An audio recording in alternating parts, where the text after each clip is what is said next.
Boa noite a todos. Boa noite. Que a paz de Jesus nos envolva nessa hora.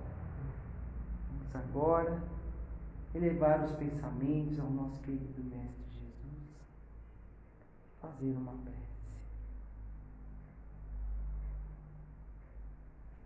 Querido Mestre amado Jesus, aqui estamos mais uma vez, nós, os seus irmãozinhos pequenos, frágeis e pobres, reunidos para mais uma noite de aprendizado.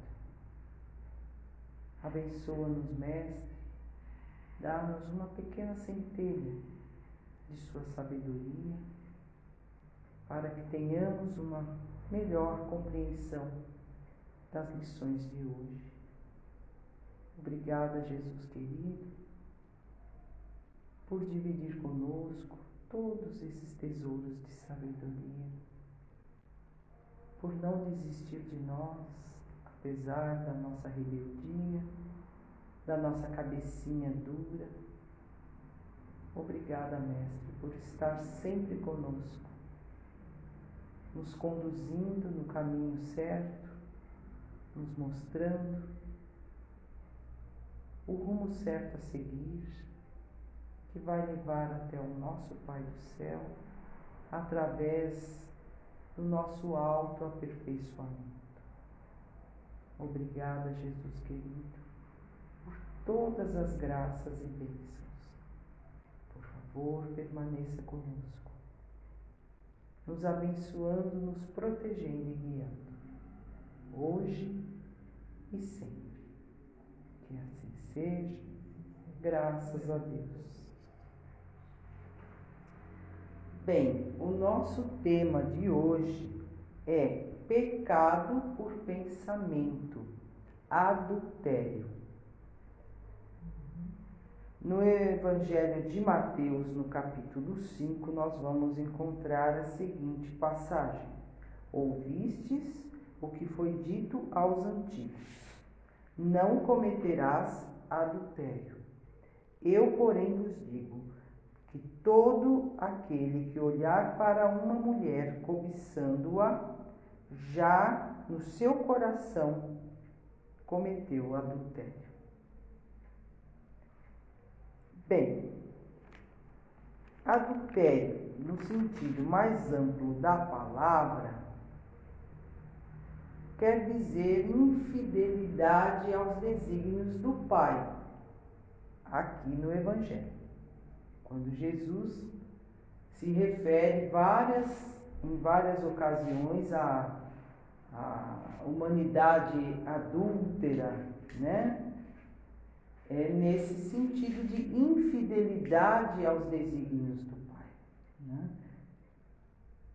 O adultério, como qualquer outro delito, ele tem que ser resgatado, né? Tem ali a sua consequência e terá que ser resgatado. A consciência, a nossa consciência, ela é uma terrível companheira. Por quê? Porque ela vai cobrar de nós o delito que nós cometemos, não é? Ela vai ficar nos acusando. Você fez. Fica ali, ó, martelando. De maneira que a criatura sente remorso e quer resgatar a falta.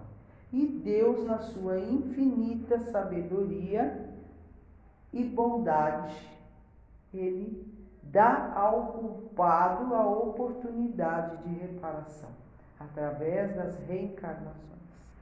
Não é verdade? E Jesus deixa claro que ele não veio combater o pecador, ele veio combater o pecado, de maneira que ele sempre nos estende a mão, não é? Para nos levantar das nossas quedas e nos reconduzir no caminho que vai levar ao Pai, não é? Ele socorre o doente, libertando-o da enfermidade, da doença. Verdade? No futuro, Emmanuel nos diz que o adultério será classificado como uma doença e terá um tratamento adequado com um remédio adequado. Olha só. E que tanto o adultério quanto a prostituição, eles ainda estão aqui no nosso mundo, porque o nosso mundo é um mundo de expiação e provas. Não é verdade? É um mundo inferior. Ele está no segundo lugar na escala evolutiva, né? Então ainda existe esses desequilíbrios do sentimento, do emocional. Existem esses desequilíbrios, não é? De maneira que quando o planeta for evoluindo, quando o planeta chegar ao patamar de planeta de regeneração, não vai mais haver o adultério e nem a prostituição aqui. Tá certo? Porque o ser humano também terá evoluído um pouco mais, de maneira que não mais haverá tais coisas. Allan Kardec, no Livro dos Espíritos, ele fez a seguinte pergunta: quem está de acordo com a lei natural? A poligamia ou a monogamia? E os espíritos superiores responderam: a monogamia, pois se fundamenta na afeição entre os seres que se unem. Já a poligamia não tem afeição real. O que existe é apenas sensualidade, não é? E Kardec perguntou também: e o casamento, ele é de acordo com a lei natural? E os espíritos responderam: sim, é um progresso na marcha da humanidade. E Kardec perguntou: qual seria o efeito da abolição do casamento sobre a sociedade humana?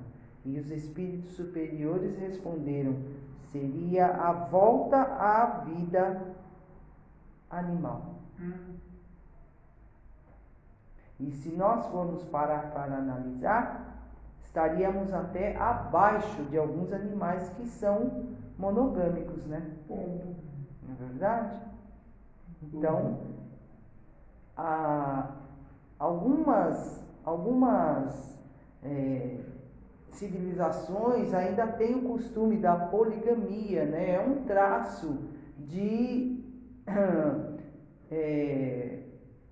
animalidade, né? Porque ali ainda não existe o amor, a afeição, é uma coisa puramente física, não é verdade? Jesus,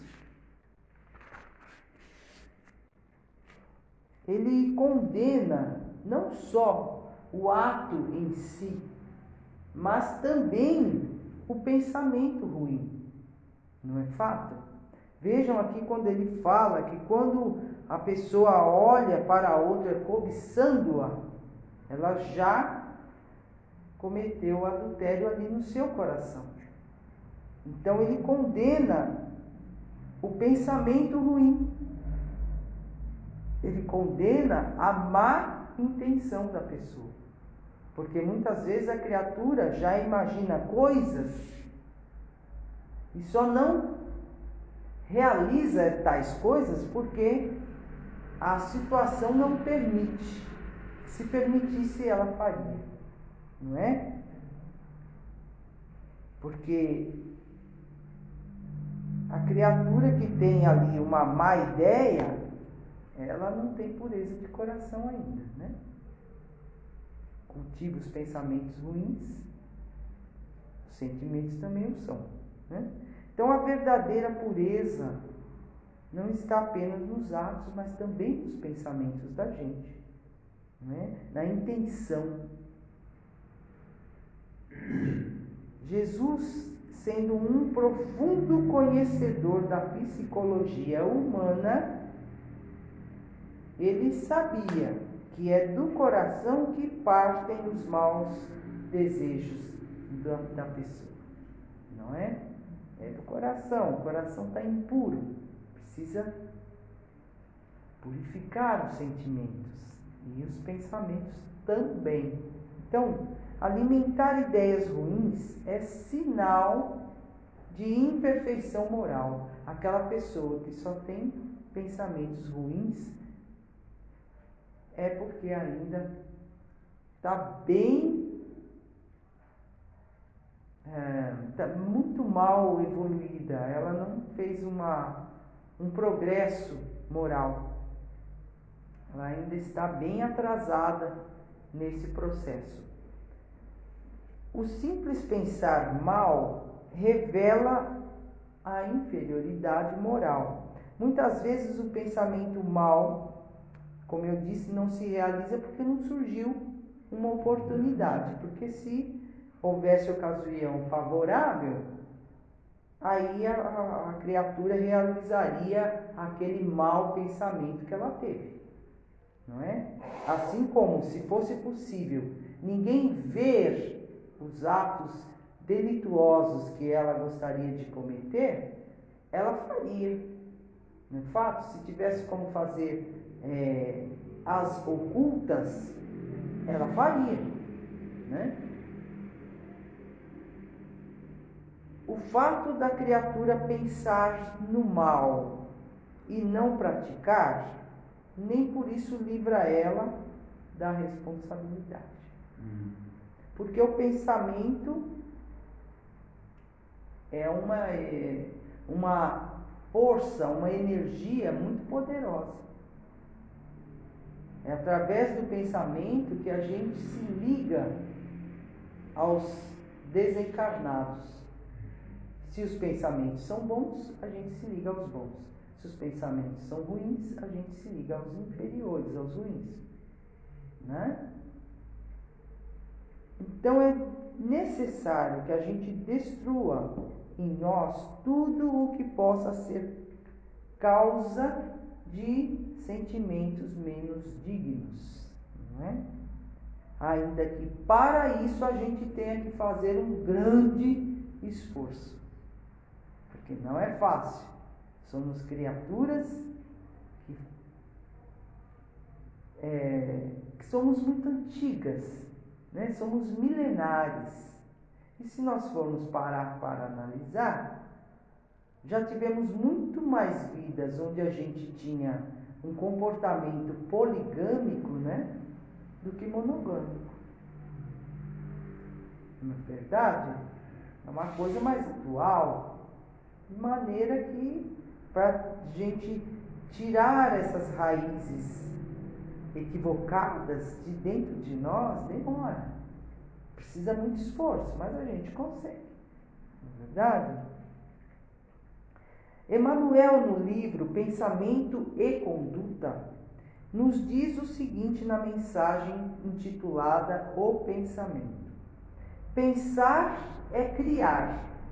O mal e o bem, o feio e o belo, viveram antes de tudo na fonte mental que os produziu, né? Antes de realizar, foi pensado.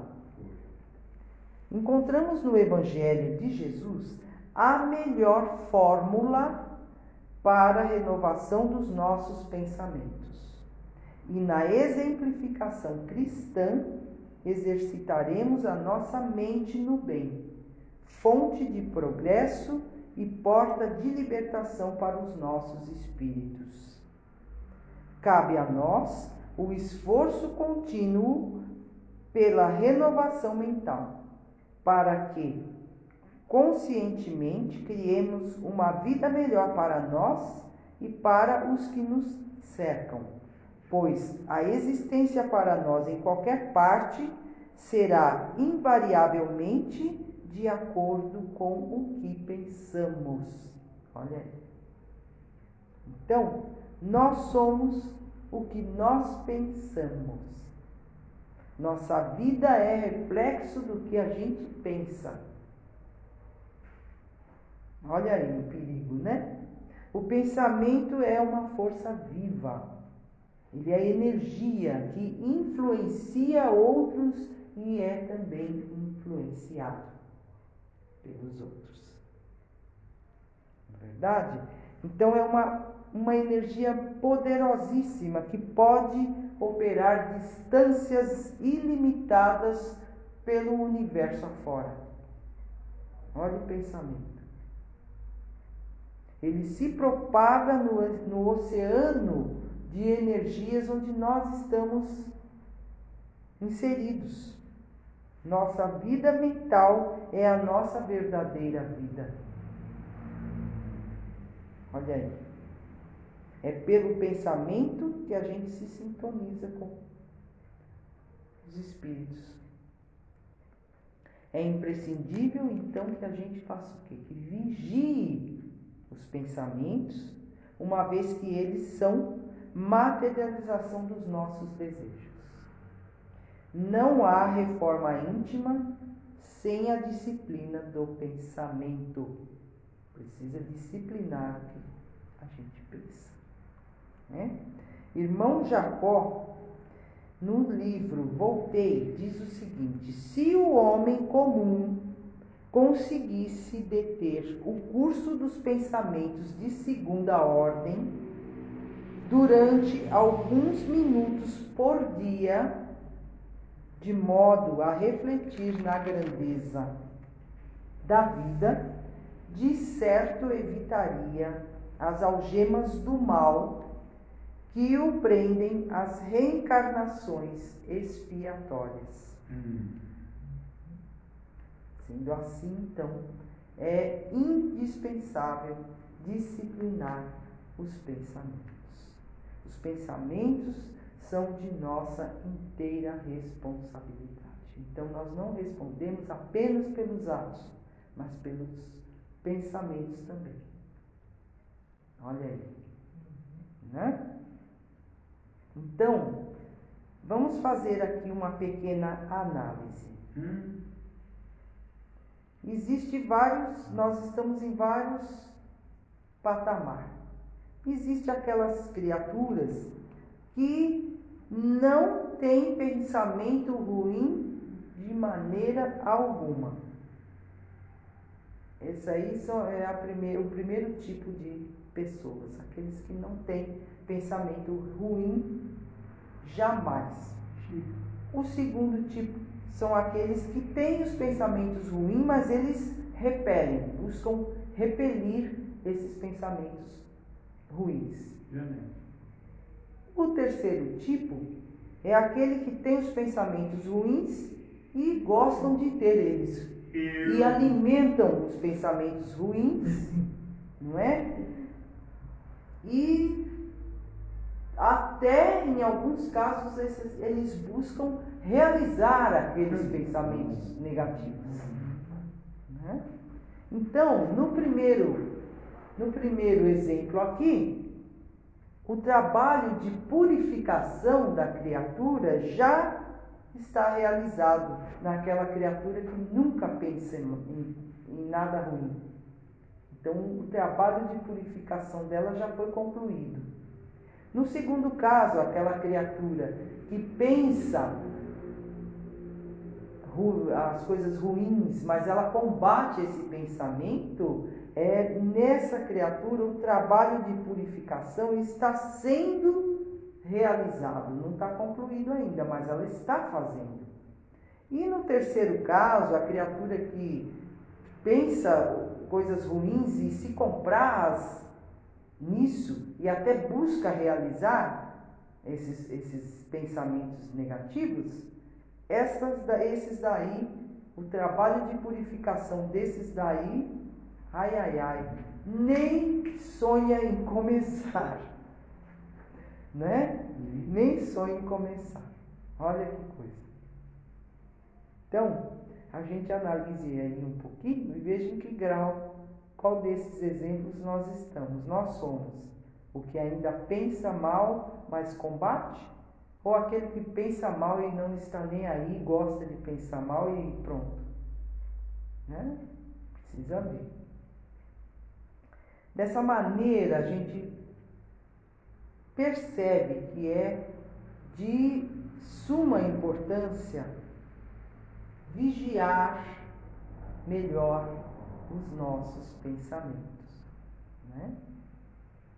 Não foi à toa que Jesus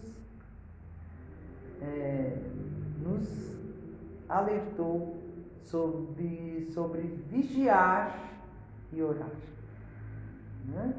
Então, a vigília tem que ser feita também com relação aos pensamentos, aos sentimentos, às ideias que nós nutrimos dentro de nós, não é?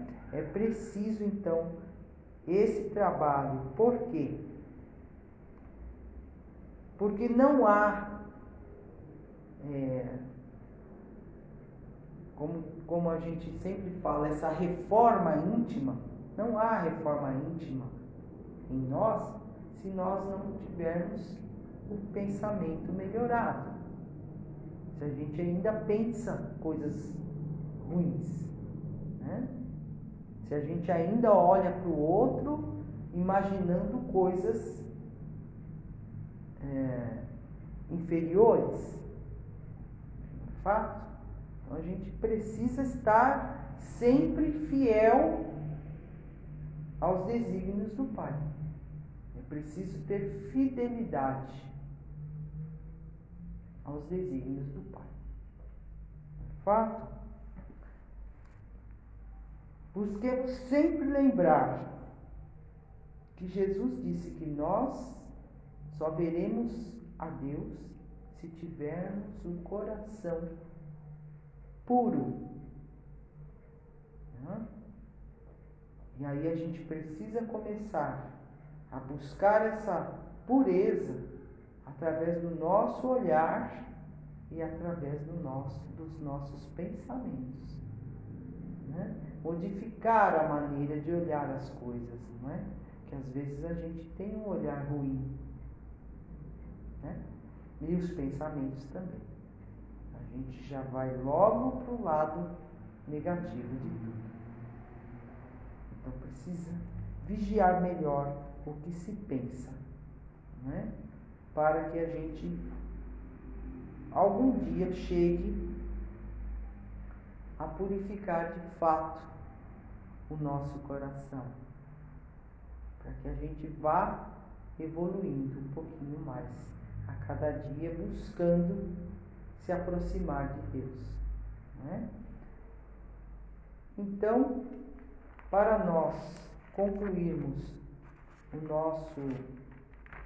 nosso raciocínio de hoje, eu vou pegar uma pequena mensagem do livro Temas de Hoje, Problemas de Sempre, do Richard Simonetti, que no capítulo onde ele fala sobre o adultério, ele nos diz o seguinte, que em qualquer relacionamento humano, particularmente nos domínios do sexo, se esperamos alegria e paz, é preciso que o amor venha primeiro. Ok? Então, que a gente compreenda que pensamentos ruins, desejos ruins, denota inferioridade moral. Verdade. Né? Então que a gente busque se melhorar, busque subir um degrauzinho na escala de perfeição moral. Não é fato? Porque o adultério é um indício de animalidade, um indício de inferioridade. Não é fato? Então isso que as pessoas esquecem de observar. Infelizmente, a nossa sociedade atual banaliza as relações sexuais, banaliza os relacionamentos, não é? E aí a gente para pensar, é uma falta de respeito um para com o outro. Não é verdade? As criaturas não se respeitam. As criaturas fazem para outra, mas não querem que façam para ela. Quando a regra de Jesus é: não faça para o outro o que você não quer que faça para você. Então, se eu estou enganando o meu companheiro, mas eu não quero ser enganada. Então, por que eu faço com ele? Não é verdade? A pessoa não para pensar. É um egoísmo extremo mesmo, do pensar só em si. Eu não estou nem aí, eu vou fazer e pronto. E o outro? Se o outro fizesse, te enganasse, ele não, aí eu não quero. Então, não faça para o outro o que você não quer que faça para você. Essa é a regra de ouro que Jesus ensinou, do amor ao próximo. Amar ao próximo é fazer para ele da maneira que você quer para si. Infelizmente, a nossa sociedade atual está deturpando tudo isso, banalizando o sexo, banalizando o casamento, os relacionamentos, o amor, a afetividade, o respeito, o companheirismo, está tudo banalizado. É muito triste. E como disse aqui os espíritos superiores a Kardec, a extinção do casamento na sociedade é voltar à animalidade, é regredir. Em vez de nós estarmos numa sociedade com progresso moral, nós vamos voltar lá atrás, onde eram os bichos das cavernas lá que pegava o mais forte, pegava o mais fraco, que era a mulher, pelos cabelos e levava. Era um absurdo, não é? E muitas vezes o que a gente vê na nossa sociedade atual é uma coisa pior do que o animalzinho irracional. Um comportamento instintivo, selvagem, ridículo, absurdo. Pior do que o animal que é irracional. Né? Então é muito triste. Por isso busquemos o Evangelho do Cristo, como disse o Emmanuel, a maneira, o antídoto para que você purifique o seu pensamento e o seu coração está no Evangelho do Cristo. Está no exemplo do Cristo. Ele é o nosso modelo e o nosso guia. E temos que buscar seguir. É difícil? Sim. É difícil. Como eu disse, somos espíritos milenares que há muito a gente vinha caminhando na poligamia. Né? Não havia regras, não havia respeito mútuo.